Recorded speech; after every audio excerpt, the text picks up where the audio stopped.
నేను ఇలా దళిత మేధావులతో అందరితో మాట్లాడుతున్నప్పుడు ఇది వర్గీకరణ మాల కులస్తులను తగ్గించి మాల కులస్తులకి అన్యాయం జరుగుద్దని చాలా రెండు వర్గాల వారు కూర్చొని మాట్లాడుకునేవాళ్ళు అధ్యక్ష. ఆ టైంలో నాకు వినిపించిన ఆర్గ్యుమెంట్స్ అధ్యక్ష, ఉదాహరణకి ఏపీలో మాల కులస్తులు, మనకి తెలంగాణలో మనకి మాది కులస్తులు ఎక్కువ అధ్యక్ష.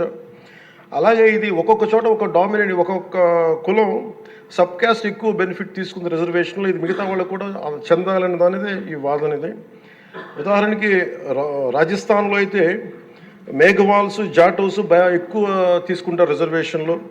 భైరవ కులస్తులు కానీ కోలీస్ కానీ దీన్ని తక్కువ శాతం తీసుకుంటారు, ఇక్కడ వాళ్ళు బెనిఫిట్ అవుతారు అధ్యక్ష రాజస్థాన్లో. అలాగే మనకి ఉదాహరణకి పంజాబ్లో అయితే రవిదస్య, ముఖ్యంగా చెప్పాలంటే అక్కడ మన మాదిగ కులస్తులతో సమాన చమార్ కాస్ట్, వాళ్ళు ఎక్కువ బెనిఫిట్ తీసుకుంటారు అధ్యక్ష. కానీ అక్కడ ఈ రోజున మేజర్ భాగం దీనివల్ల బెనిఫిట్ అయితే అక్కడ బాల్మీకిలు, మజాబీ సిక్కులు, ఇలాగ అనేక విభిన్నంగా ఒక్కొక్క చోట ఉన్న ఈ డామినెన్స్ కావచ్చు, లేదంటే ఎక్కువ శాతం తీసుకోవడం కావచ్చు. ఇట్స్